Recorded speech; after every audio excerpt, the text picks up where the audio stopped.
नमस्कार, मैं विशाल। एक बार फिर से आप सभी का स्वागत है। टाइगर राजा सिंह जेल भी गए, रिहा भी हुए।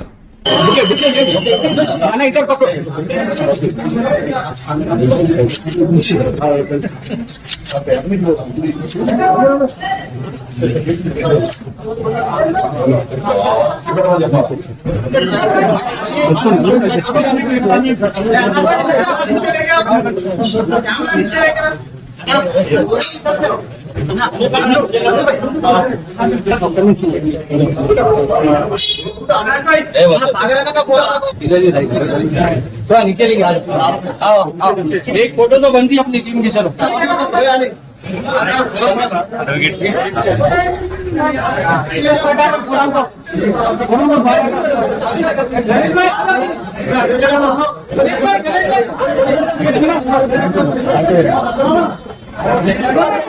अश्विन भाई संघर्ष करो।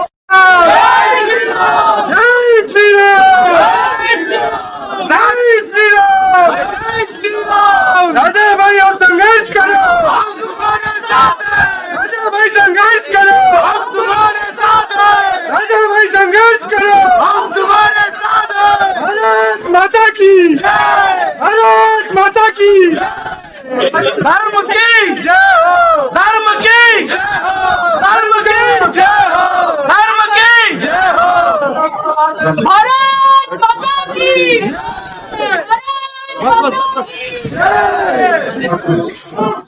लेकिन एक चीज नहीं बदला। बीजेपी द्वारा सस्पेंशन और शोकॉज नोटिस, कोर्ट ने उनकी गिरफ्तारी को ही अवैध माना, क्योंकि उन्होंने किसी का नाम नहीं लिया था।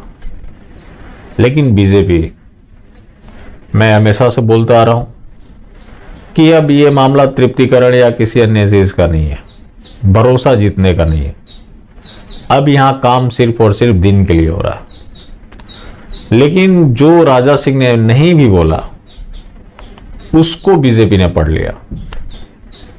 बाहर का रास्ता दिखा ही चुकी है। 11 दिन का उन्हें मोहलत मिला है कि आप बताइए कि आपको पार्टी से क्यों ना निष्कासित किया जाए। अब वो देखने वाली बात होगी कि राजा सिंह क्या जवाब देते हैं। अब कोर्ट ने उनके बयान में गलती नहीं माना, लेकिन भारतीय जनता पार्टी ने मान लिया। जानते हैं क्यों? पहले इनके साथ ऐसा हो चुका है। अब आपने भी सुना ही होगा कि दूध का मुंह जला, छाछ भी फूक फूक कर पीता है। तो पहले के जो इनके एक्सपीरियंस रहे, अरब में जो इनके हुक्मरान बैठे हुए, कहीं वो संज्ञान ना ले ले, उससे पहले इन्होंने संज्ञान ले लिया। अजीत डोभाल के स्टेटमेंट आपको याद है, किस तरह से इन लोगों को फ्री इंजिलमेंट बताया गया और बहुत सारी बातें हुई। अब वो अजीत डोभाल जो राष्ट्रीय सुरक्षा सलाहकार सलमान नदवी जैसे लोगों से मिलते हैं, जिनकी तारीफ IAS भी करता है, तो अब इनकी क्या मंशा है देश के प्रति, ये किसी को बताने की जरूरत नहीं है। एनीवे, टाइगर राजा सिंह अपने आप में पहचान। अब वो देखने वाली बात होगी। कोर्ट ने तो फैसला दे दिया कि उनको रिहा किया जाए और उनकी गिरफ्तारी ही अवैध है। अब बीजेपी आगे क्या करती है? अब बीजेपी को जो इतनी जल्दीबाजी टाइगर राजा सिंह को लेकर थी, काश शहनवाज हुसैन को लेकर भी दिखाया होता। महिला सम्मान की बात ये लोग बहुत करते हैं। अगर वही कोई हिंदू नेता होता, जैसे श्रीकांत त्यागी का मामला आप सबको पता है, बदसलूकी का मामला था, मीडिया ने उसके ऊपर डिबेट किया, इस तरह से उसका प्रचार प्रसार किया गया जैसे बहुत बड़ा कोई आतंकवादी हाथ लग गया हो। श्रीकांत त्यागी के ऊपर गैंगस्टर एक्ट भी लगे, इनाम भी घोषित किया गया, बुलडोजर भी चले, बिजली कनेक्शन काटे गए, वाटर कनेक्शन काटे गए, उनकी पत्नी को थाने में बिठा कर रखा गया, जो बताया जाता है कि 3-3 दिन तक बिठा कर रखा गया था। लेकिन इन्हीं की पार्टी की नेत्री पूनम पांडे, जिन्होंने शहनवाज हुसैन के ऊपर आरोप 2018 में लगाया, उस महिला को, चूंकि ये बीजेपी के मोमिन नेता है, उसकी वजह से 4 साल फाइट करना पड़ता है और ये मामला आज सुप्रीम कोर्ट चला गया है।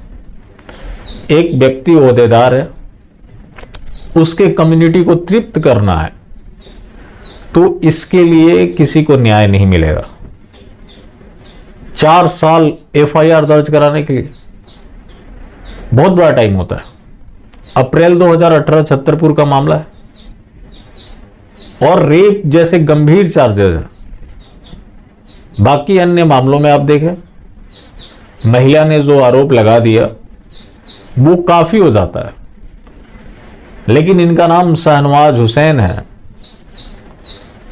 तो पुलिस भी कार्रवाई नहीं करेगी, पार्टी भी कार्रवाई नहीं करेगी।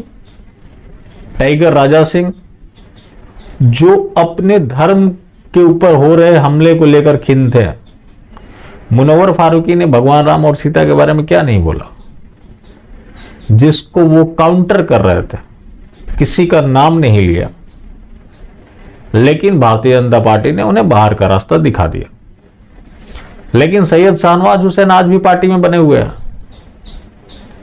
ये लोग महिला सम्मान के बड़े वाले ध्वजवाहक हैं। जब कहीं कास्टिंग काउच की बात आती है तो ये लोग एक संत को जिहादी बोलने लगते हैं, उससे मंदिर से निकालने की मांग करने लगते हैं, क्योंकि उस संत की यूएसपी है सच बोलना, कास्टिंग काउच के बारे में बात कर देना। यह भी तो कास्टिंग काउच का ही मामला है। एक पार्टी की नेत्री, एक पार्टी का बड़ा नेता, जैसा कि उस महिला का आरोप है कि उसे नशे की गोली देकर उसके साथ बलात्कार किया गया और मुंह बंद रखने की हिदायत दी गई, अगर मुंह खोली तो उसे जान से मारने की धमकी दी गई। ये आरोप लगे हैं बीजेपी के नेता शाहनवाज हुसैन पर, लेकिन कहीं मीडिया में चर्चा नहीं, विपक्ष सवाल नहीं उठा रहा है, सरकारी यूट्यूबर बोलने के लिए भी तैयार नहीं है। इतना बड़ा मामला ऐसे दबा दिया गया। मतलब इस नए भारत में हिंदू की कोई इज्जत नहीं है, उनके भगवानों की कोई इज्जत नहीं है, देवी देवताओं का अपमान हो चलता है, किसी हिंदू का शोषण हो वो भी चलता है, बलात्कार हो वो भी चलता है। एक महिला को 4-4 साल लग जाते हैं। अभी भी मामला सुप्रीम कोर्ट में चल रहा है। अभी सुप्रीम कोर्ट तय करेगा कि उनके ऊपर एफआईआर दर्ज होना चाहिए या नहीं होना चाहिए, जो कि कोर्ट का काम फैसला देना होता है। यह काम पुलिस का था, पुलिस इनके अंतर्गत आती है। चूंकि मामला इनके दीनी भाई से जुड़ा हुआ है तो उसके ऊपर एफआईआर तक दर्ज नहीं होगी और राजा सिंह को पार्टी से बाहर निकाल दिया जाएगा। लेकिन सरकारी यूट्यूबर, मास्टर स्ट्रोकवादी जमाती सब कुछ बोल ले, शुरुआत बेशक उनको क्रिटिसाइज करने से ही करें, लेकिन अंत तक ये जरूर बता देंगे कि आपके पास विकल्प नहीं है, कुछ भी हो जाए वोट तो इन्हें ही करना है। जब इस तरह के धारणा लोगों के मन में डाले जाते हैं, जिसका फायदा ये राजनीतिक पार्टियां उठाती है, क्योंकि उन्होंने टेकन फॉर ग्रांटेड ले लिया है कि ये जाएंगे कहां। तो विरोध हम आपका करेंगे, लेकिन वोट हम आप ही को देंगे।